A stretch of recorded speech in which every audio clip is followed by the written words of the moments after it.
Okay, so today we're going to meet Onkelos of the Agadata. Now, before we meet the Onkelos in our Gemara, let us meet the Onkelos of the Gemara in Gittin, where we actually are introduced to his character a little bit. It is never quite clear whether we're actually talking about Onkelos the Matargim or not. It's really unclear. Academics assume kedavar pashut that we are not, but as we'll see, even very classical sources are not sure that that's who we're talking about, for reasons that will become clear in just a moment. But let's just read the Gemara before we do that, okay? And see what we glean from it. Onkelos bar Kalonikis bar achde de Titus have. So Onkelos was the nephew of Titus. Who's Titus? Emperor, Roman general or something. Yeah. General, who destroyed the Beis HaMikdash. Yeah, him. By liigure, and then this is like classic trope, right? Nephew of the guy who wants to destroy the Beis HaMikdash wants to convert to Judaism. Right. Fine, right? This is the middle of the Churban Gemaras, if you remember, from those little things that you can actually learn on Tisha B'Av. So Azal Aiske Lititus Binegida. So he brings up 3 consultants from the netherworld to ask their advice. So Titus is dead. So he calls up Titus from the dead through necromancy to ask him whether it's a good idea. You mean the actual Kishuf? He's not Jewish. It's fine. I don't know what this means, but this is the story the Gemara tells. If you believe in magic, then yes, actually. If you don't believe in magic, then presumably this is Agadic. It's, no different than Elazar ben Dordaya, who talks to the sun, moon, and stars, right? This is in his head. I don't know. Okay? However you want to understand it. He says, who is it that is chashuv up there in Olam Haba? Amarle Yisrael, the Jews. Yisrael. Very close. If the Jews are so chashuv, should I cling to them? Amarle Milayu nefishin velo motzis likiyaminu. Zil agrebu ba alma vaviz reisha dechsev havitzare lirosh v'kol ametri l'Yisrael nasarosh. She says, nish, don't do it. There are too many mitzvahs. You'll never be able to keep it. It's not worth your time. You might as well enjoy this world. Be their greatest enemy. And God makes their greatest enemies great. Tosfos suggests, because then otherwise it's a bizayon, right? If we were to be challenged by little lowly people, it'd be bizayon. So he's saying, look, you're not going to win anyways. Don't bother converting, right? Now, instead be their enemy, like me, and then you'll be, emperor, right? Now, of course, agadically, this Gemara is wonderful, because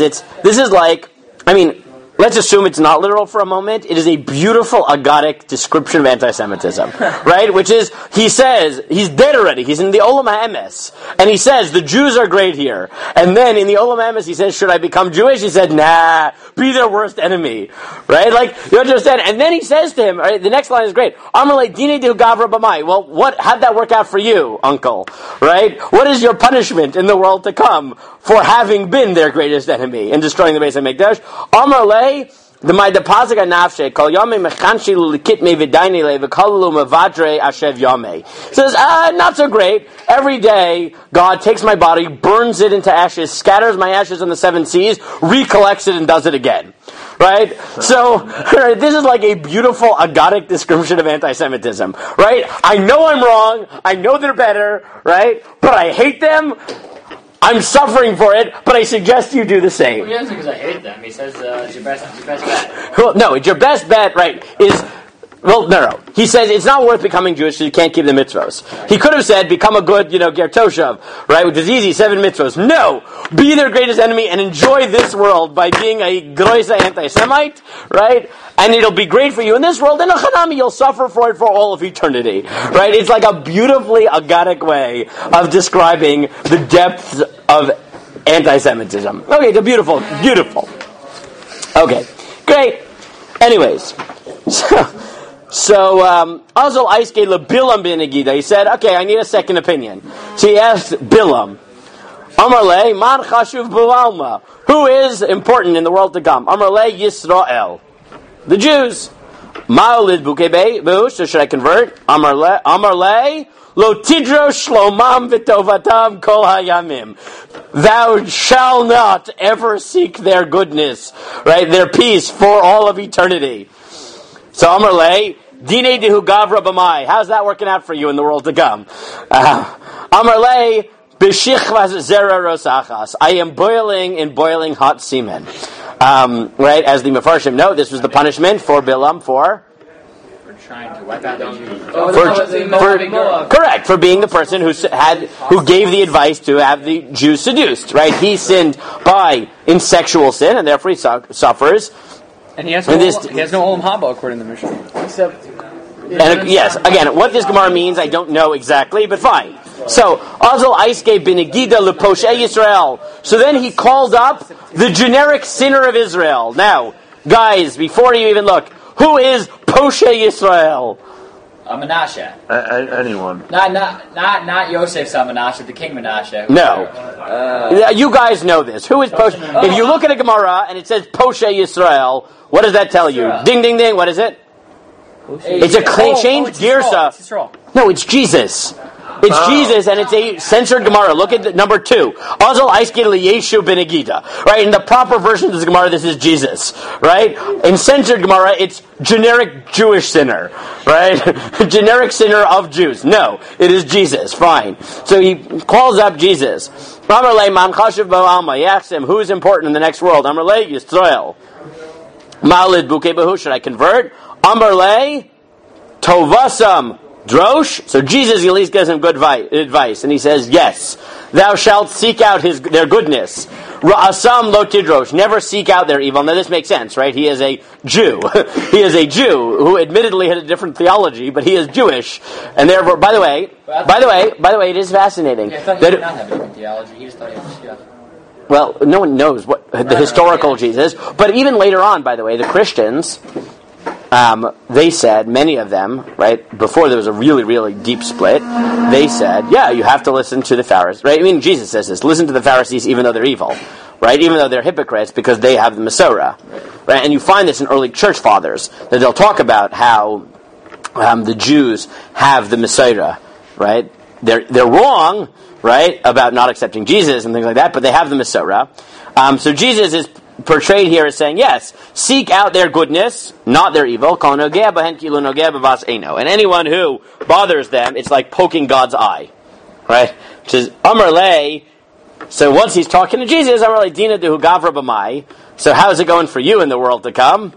Amar le, not so great. B'tzor rosachas. I'm boiling in dung. Nice. Right? Boiling hot dung. Because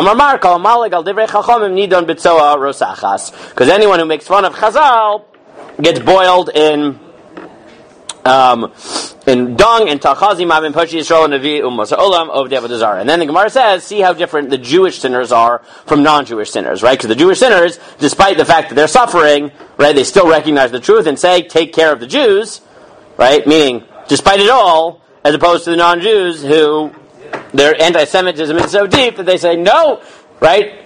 I know that they're right, but who cares, right? A religion following this guy. What? So anyway, so this is a background. Now, again, I don't know exactly what this Agadata means. It's clear that the end line of the Gemara is part of the point, right? Is that this is right? Assuming you don't want to take this literally, it is a constructed Gemara that's meant to teach you that non-Jewish anti-Semitic Rishayim are fundamentally, right, more spiteful, l'shem spite than even the worst of the Jewish sinners, right? That's clearly the upshot of that Gemara. Okay? But for our purposes, what we have is, if Onkelos, if we're going to try to understand his personality as presented in the Gemara, is a convert, a truth seeker, right, who is trying to figure out, right, in an objective sense, right, what is the value of Judaism. And now in this one, he is trying to be convinced, which will set us up for our Gemara, where he is doing the convincing, right? He is convinced and doing the convincing. Now, are these the same people as the Onkelos we're about to read in Gemara in Avodah Zarah? It's not clear. As the Marzchius notes in number 3, Ayin b'seder hadoros erech Onkelos shekazav b'shem ma'or einayim she'ein ze Onkelos Hager bal hametargem.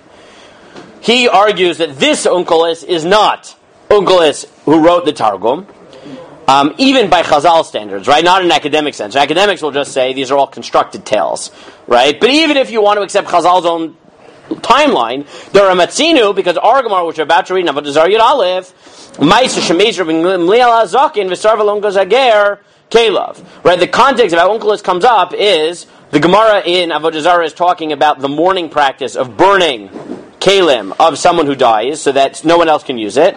And the Gemara says that Onkelos did that for Rabbi Gamliel, which means that Onkelos is a contemporary or slightly later than Rabbi Gamliel, which would put him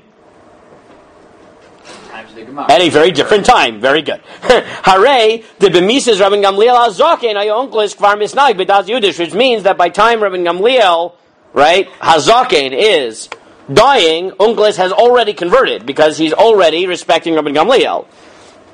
Right? No, it's the other way around. Not Gemara. Rabbi Gamliel hazaken. Right? It's too early. Right? Rabbi Gamliel hazaken is before Churban Abayis. Yeah. Right? Yeah. The Rabbi Gamliel hazaken kodim harbe letitos dareav b'no Reb Shimon Gamliel nerek shtei shanim kodim achurban, because Reb Shimon ben Gamliel is one of the Asura Herugei Malchus, right? Which means that Rabbi Gamliel hazaken is significantly before, right? V'haya Reb Yochanan ben Zakkai lenasi bizman hakatzar hazeh ubikesh min hakekar sheyachzer shel shalosh Rabbi Gamliel leitana harishon v'chein haya shenas Rabbi Gamliel diyav lenasi kayadua. Right? And he said, if you remember the story of Titus, Rabbi Gamliel's grandson, Rabbi Gamliel Hasheni, killed him. No, is one of the people who's installed in leadership in Yavne as part of that final request of Rabbi Yochanan ben Zakkai. Right? Yeah. Right? Rabbi Yochanan ben Zakkai goes to Titus, he managed to smuggle out of Yerushalayim, say, guys, what do you do on Tisha B'Av? What do you people do on Tisha B'Av? Right? One that was to say the Jew out. On Tisha B'Av, right? We tell the story that Rabbi Yochanan ben Zakkai manages to smuggle out away from the... He said about the shoes. Right? All the zealots in Yerushalayim. He gets to Titus. He says, you are going to be emperor. When he realizes that he's telling the truth, he said, I give you 3 wishes. I'm a genie. Right? And he says, right, give me a doctor for a tzadok. Right? Tainli, and his most famous line is, Tainli Yavne v'chachameha. Right? Tainli Yavne v'chachameha, and he installs Rabbi Gamliel, right, the grandson, as in the leadership position in Yavne, the grandson of Rabbi Gamliel Hazaken. Right? So the Maratchias points out that by Chazal's chronology, right, clearly the Gemara in Gittin is not talking about Onkelos Hager. Right? I mean, it's talking about Onkelos Hager. It's not talking about Onkelos Hamatargem Hager. Right? Assuming that the Gemara in Avodah Zarah is Onkelos Hamatargem. Right? Now, this is why academics will tell you these are all constructed stories. Right? That they're about... What? They're all about Onkelos, but they're all Mishalim, right? I mean, they're all meant to teach Onkelos, and we pick a personality. You don't have to be an academic to say that. Correct, but I'm saying... I'm saying... I have no problem with this. I have no... Right? We've talked about this before. I don't... Remember Avram ben Rambam? Certain things, did they happen? Maybe. Right? The next story for sure could have happened, right? This one, I tend to think is... Yeah, probably. Mashal, the one we're going to read from Avodah Zarah, I have no problem saying happened in some way, shape, or form. If it didn't, it also doesn't bother me. Okay? So, El Akarchaz Onkelos Zeh Hu Ger El Acher Shenis Gar Bizman Titus. He was a different ger. Okay? Fine. Uktas Chachamim Ratzu Lomar the Onkelos Zeh Hu Akilas Hager Shenis Gar Bizman Elazar Yeshua Kenizar Bet Chanchuma. Now it gets complicated because there actually were 2 Targumim, both written by guys with very close names. One named Onkelos, which is the one we have in Aramaic. There's also a Greek Targum by a person named Akilas, right? Which we actually have. This is not like we're imagining this. There's such a thing called Akilas, right? Yes, Achilles. Correct. There you go. It's Achilles. It's a Greek name. Between that and there's no N. By different Targumim. These are different, right? There is a Greek one called Akilas. Yes, Achilles. Correct. Right. That is, you would translate that into English. So he says maybe one is Onkelos, one is Akilas. And he says, "V'chilufim ka'elu shchichim ma'od ben hamidrashot." He said names like that switch all the time. The point is, what's important for us is the story, right? The lesson, whether it happened historically or not, is less important. The first one, I tend to think, is a constructed story to teach a lesson. The next one, I don't know. Okay, but let's move to the one in our Gemara. You can look at our Gemara, but I gave it to you here, number 4. Okay, Shadar Keser Gunda de Ramoya Basrei. So, you have this very fun story. So in the meantime, Onkelos, right, you're not supposed to Sorry, I cut off one line. I don't know why. Clearly where that N was like something happened, like when I was copying and pasting. If you look at the beginning of the Gemara in Yud Aleph, at the top of Yud Aleph on Amud Aleph, I'll read it to you, but then everything else is here. Onkelos bar Kalanamos Igayer. He converted. Now we're already at the right place. Okay, that was it. He converted. Bad. Illegal. Don't do such things. Don't convert to Judaism if you are related to the Roman Emperor. Bad idea. Okay? Bad. We're good? Bad idea. Bad idea. Since you're all Jewish, doesn't matter. We're related to the Roman Emperor? I thought he said not the same guy. What? I thought we said he's not the same guy. What? I thought we said he isn't. Okay, whether he's related, it doesn't matter. Right? Okay, not... when it's illegal to convert to Judaism, don't do it. Okay? or do it, but you will face consequences. But you're Jewish, so it makes no difference. Okay. So anyways, what happens? Shadar Kesar Gunda de Ramoya Basrei. The officer, the Caesar is not too happy about this, so he sends a gunda? Is a gedud. Is a platoon, a military platoon to punish him, to kill him. So what happens? What's a platoon? A platoon? A group of soldiers. Are you happy? Group of soldiers. Right? Unit of soldiers. Okay? A bunch of people with guns. Bayonets. Whatever they want, right? Several atoms together. Whatever. So, what happened? Now, so they said... Oh, no, I did skip a few lines. No, okay, I did skip a few. So I'll just read from the Gemara for a minute. Amr lahu lo tamer le v'lo midi. Whoa, you're he said, hard. What? Where are you now? So I'm... You didn't skip that much. You skipped like a couple of words. Are you in the Gemara? Yeah, I'm going to the Gemara because for some reason, like 2 lines got cut off here. But you can open the Gemara, but I'll read it to you. It's pretty easy. The top of it, Alpha Notes. Shadar Gundar... Oh, no. This is where we're up to. Right. Mashchinu b'krai. Igor, what did he do? He taught them some Teireh, and they all converted. Right? He sent people to kill him, and they converted. Hadar Shadar Gundar Ramoy Achrina Basrei. So he did it again. Amr lahu lo tamer v'lo midi. Shh! Don't talk to him. He's a very good missionary for Judaism. Don't talk to him.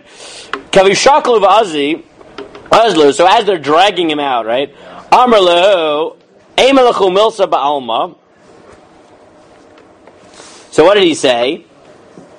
The mezuzah. Oh, that's where we get. Yeah, we'll get there, right? He says, right? We'll get there. So what does he say? Right? Let me say something.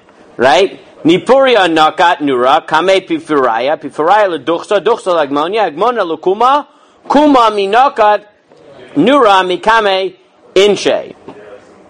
Amarle lo. Amarle HaKadosh Baruch Hu nakat nura kame Yisrael. So what does he say? So he says, who carries? I'll give you the short version. Who carries the torch to lead the way? The chashuv person for the little guy, or the little guy for the big guy? Right? And then he gives you this list of different chashuv people. Right? The apufyor, right? Right? Rashi just says, Kulan min Yisrael hein zelam ala mizeh. Okay? Rashi just says, he's telling you, right? General for lieutenant, right? I don't even know the order, right? General's definitely at the top, but general for lieutenant, for private, whatever, I don't know. Right? Who carries the torch? Would the little guy ever, so would the big guy ever carry it for the little guy? Does the general ever carry the flame, right, the flashlight, for the private? No. And the guy says to him, no. Right? So Amar Lehu, so Onkelos says to him, HaKadosh Baruch Hu nakat nura kame Yisrael. By us, God did it. God carried the fire in front of the Jews. Hashem holech lefneihem yomam. Because God had the pillar of fire. Look how much He cares about us, the little guys. Igayer kulhu. They all convert. So Hadar Shadar Gundachirna Basrei. Right? So he sent a third one, and this time he says, Amrlu lo tushtoy midi b'hadei. Don't say anything, don't let him say anything. Right? Nothing. Right? Just drag him out, kicking and screaming. Right? Kinak delay. Va'azle chazam mezutan mancha pescha osiv yada alei. Right? So as they're dragging him out, he swings up his hand, I'm over-dramatizing, whatever, sees the mezuzah and grabs the mezuzah. And their curiosity overwhelms them. V'amar lehu, my high. What is that? Amrulay, ema lan at. They say, tell me, what is this? Amar lehu, min hagel shol, a melech basar v'dam yoshev, mivivnim v'avodah v'shamra z'bechutz. V'ilo HaKadosh Baruch Hu avodah v'mivivnim v'hu mishamra b'bechutz. Sh'nemar Hashem yishmar tzeis chovoecha me'atov yad olam. He says, by the human beings, the guards stand outside and the king inside. By us, the king is outside protecting us on the inside. That's the mezuzah. And what happens? Predictably, they all convert. Very good. Right? Very good. Igayer. What was the first one? The mezuzah protects. They convert what? What was the first story? The first time is he just taught them a little Torah. The second time, he gives them the fire thing. And the third time, he gives them this mashal, Igayer. So they all convert. V'lo shader lehu. Right? The mezuzah protects us? Is this where they get it from? Yeah, mezuzah protects us. No. They get it from the pasuk. But yes, this is the classic Agadata that's close to that context. That's correct. V'sulo shadar basrei. So he gave up. I'm done. I am done. Fine. Good. So let us try to analyze this Gemara. What lessons do we pull out of this Gemara? Torah MiTzion. Good. So first of all, right, clearly, you don't have to be a big genius to figure out that whether the story happened or not, right, whatever Onkelos said is meant to teach us something. So Onkelos says, yes, look how amazing it is that God protects us, right? And God services us, right? Really, not just protect, takes care of us, right? Maybe you never think about it, but that really is counterintuitive, right? And it's also very not pagan, right? Because the pagans, human beings, are here for God, right? Are here to service God, and we are not. We're here to serve God, but God in return actually services us. He protects us, right? That's counterintuitive, and you should understand how amazing that is, right? That's like, right? Now, obviously, this is also an inspiring mezuzah, story, right? Again, there's certain Agadata. The basic levels of message here are extremely straightforward, right? Extremely straightforward as things go, right? Whether this is Onkelos or not, doesn't matter, right? The basic lessons you get out of this thing, right? And the framing is very nice, because it's not just, mezuzah is important. It's, look, if you would show these basic insights to a non-Jew and show the uniqueness of Jewish theology, it would convince someone that we offer something that they don't. Right? That's the right, by putting it in this dialogue where it convinces someone to convert. Right now, it also indicates, I think, again, at a very simple level, it is a minor ode to truth seeking, which fits with the Gemara in Gittin. Because what's it saying? Right? The Caesar, what is the Caesar thinking? Think about it. How did this connect to the first Agadata? The Caesar ostensibly realizes that Onkelos has, right, truth that manages to convince group after group. And instead of his solution being, hey, maybe there's something there, his solution is, Don't talk. shh, right, don't talk to him. Right? Which fits thematically with the story that they tell in Gittin, which is that what? Correct, right? That part of why people don't like Judaism is not because they think it's false. Sometimes it's because they willfully avoid the truth or don't care about the truth. Right? And that theme, I think, Chazal is clearly telling you in both stories, right? And conversion stories are perfect places to tell you that tale, right? And I think that, again, that's a very powerful, subtle lesson of the Agadata that is trying to get across, which is, right, often the reason that people don't seek truth is not because they think it's false. It's because they don't want to accept truth. Okay.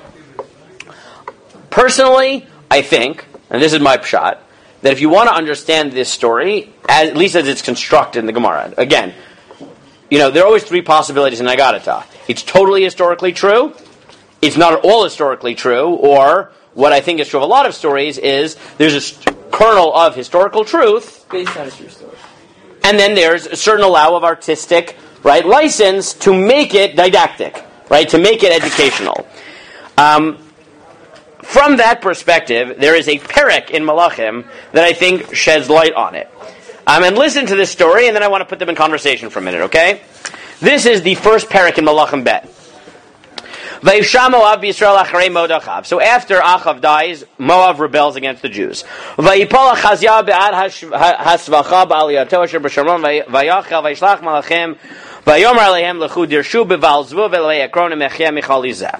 Achaziah was the king of Israel, and he gets ill.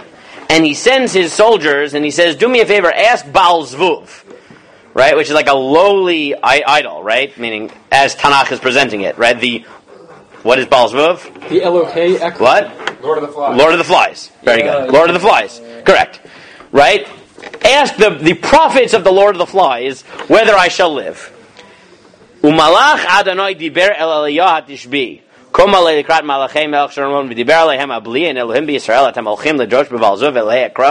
This is like classic Eliyahu. So a malach comes to Eliyahu and says, cut them off and yell at them. What? We don't have good Nevi'im? You need to go to the Lord of the Flies prophet? You can't ask me, Eliyahu, who represents God, God, like capital G God, not Lord of the Flies, lowercase g God, right? And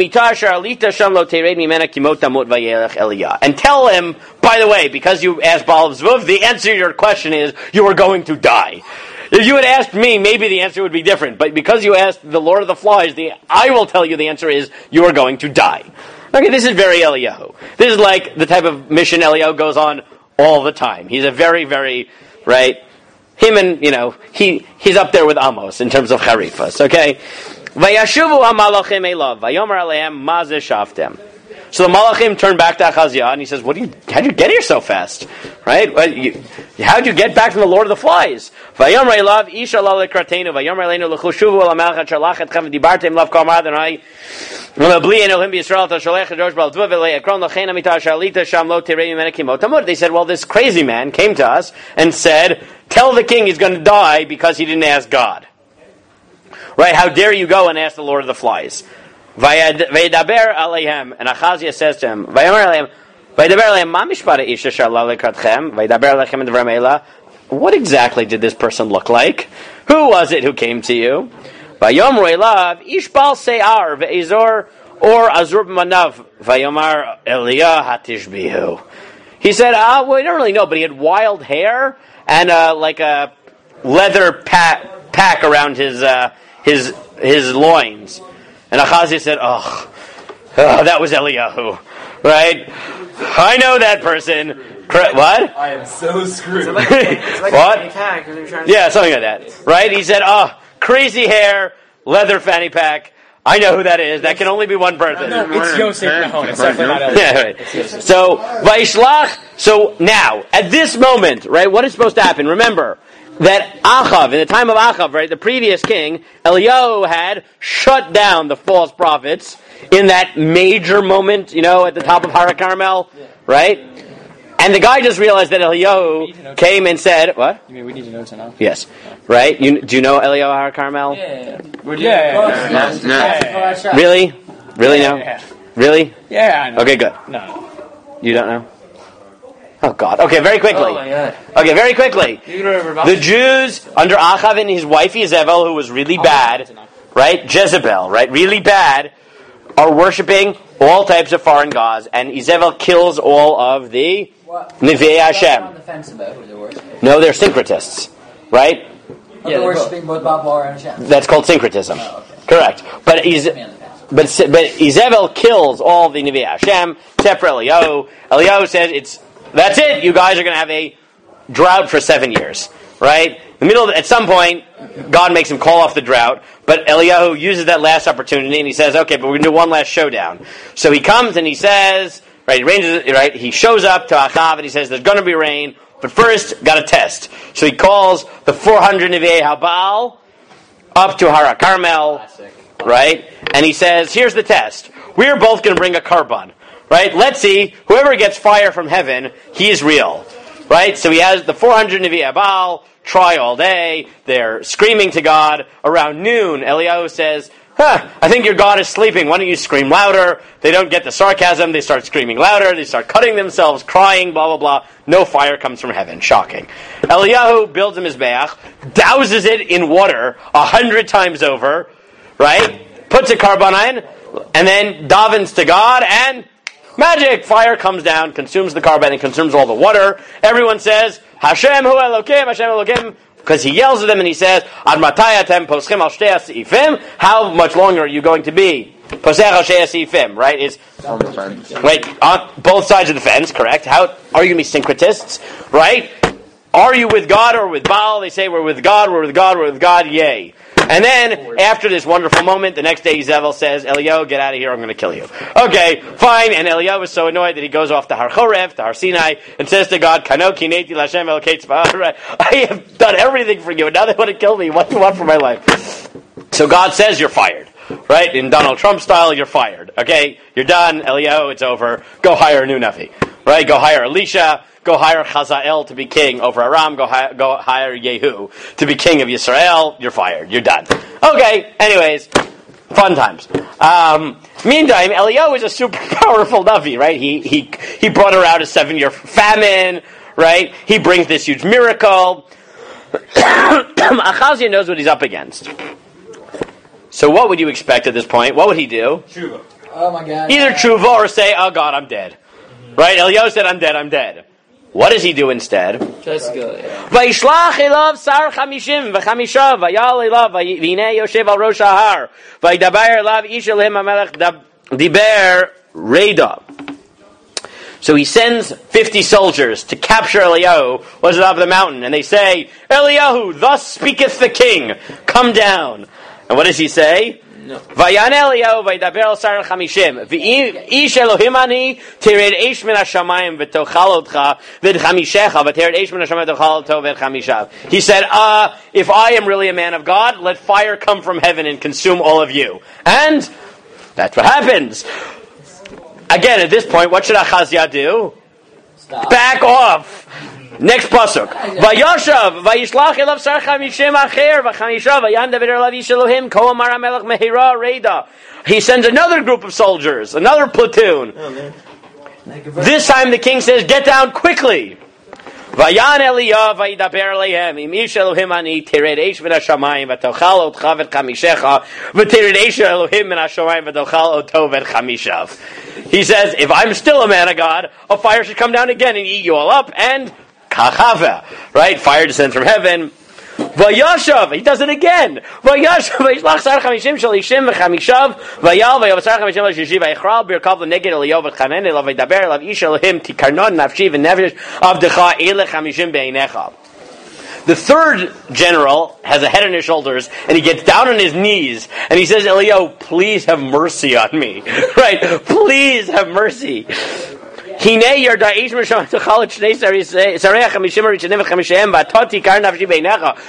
saw that you devoured the first groups of 50 with fire. Please don't kill me and my 50 soldiers. Vaydaber malach Adonai Eliyahu redo to al tirami v'nav vayakam vayir to el Hamelach. So the malach comes and says, Eliyahu, don't worry, you can go with him. So Eliyahu says, okay. And he gets down and he goes with him.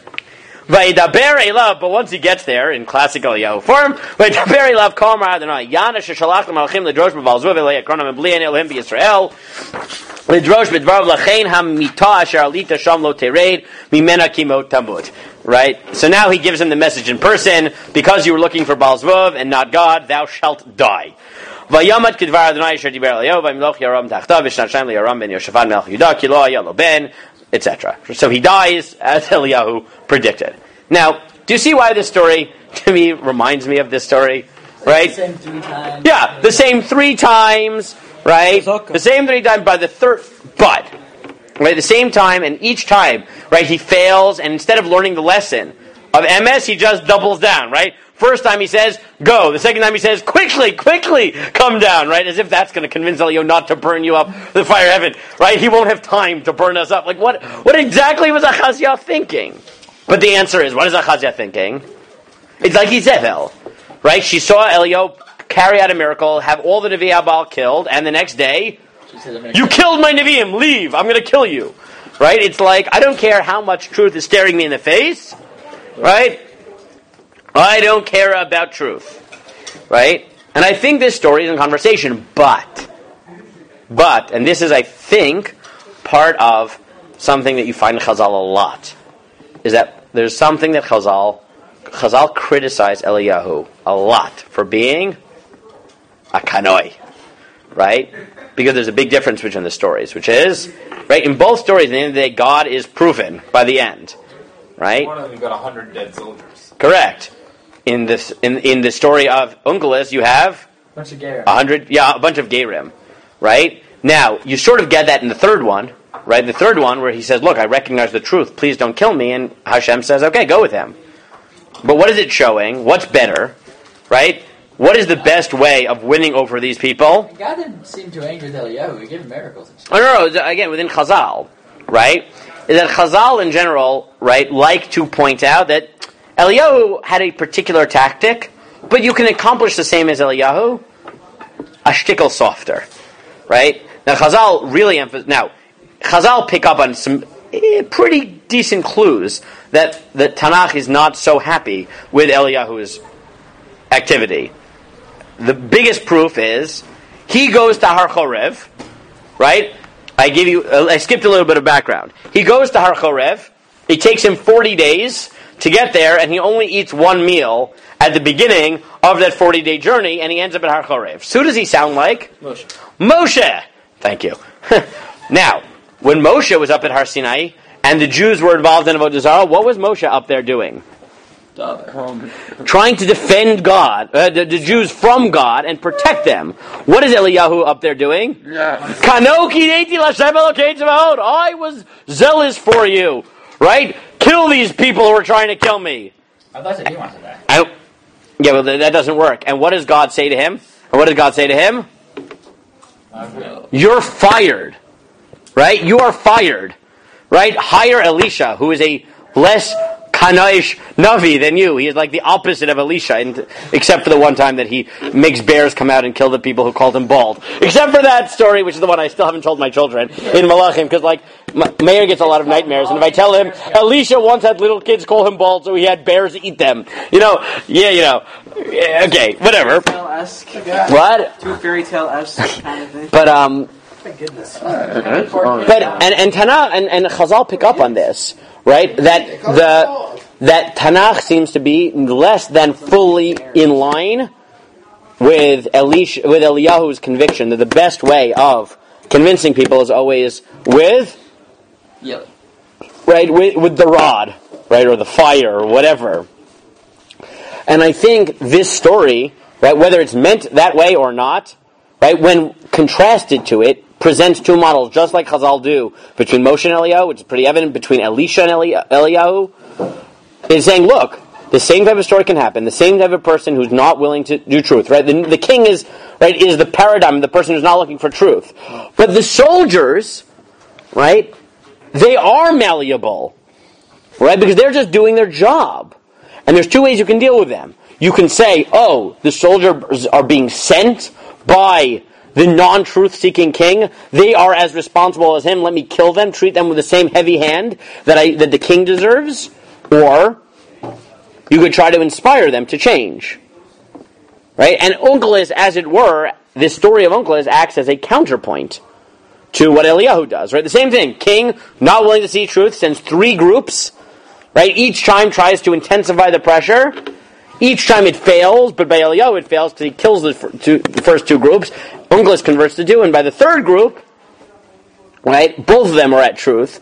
But, again, They weren't converted. They were just bringing. They weren't converted, but you do have him recognizing Dvar Hashem, right? But not because of it. Right? Meaning it does work, right? You can scare the fear of God into people, right? You can do that, right? He manages to do that into the 3rd person, but it took 2 dead groups, right? 2 dead platoons, as opposed to Onkelos, who manages to convert all 3, right? And I think at some level, right, this Gemara has to be read, right, in light of a basic working knowledge of Tanakh, because then you see the similarity to the stories, and you realize what they're saying is, right, so to speak, in Tanakh language, Elisha was managed to makarev a lot more people than Eliyahu, right? Eliyahu's conversion in the end was fleeting because, remember, this is after Har HaKarmel, this is still happening. Because at the end of the day, you scare people, you try to instill the fear of God, right, heavy-handed, how long does it work for? Right? If you can educate them and show them the beauty and really get them to imbibe it, then it will be lasting. And I think at some level that's part of the lesson. Okay, how much time do we have? 5 minutes. 5 minutes. Okay, so quickly, as some of you realized, one of the halachic things which emerges from this Agadah is that this is obviously the Gemara that people point to as their basis for the notion of touching/kissing the mezuzah when you go in or out of a house, right? This is obviously the Gemara they point to. I gave you a brief summary of that in number 6 from the Daf Haladaf, just because it was quicker than collecting everything, and I knew we didn't have so much time.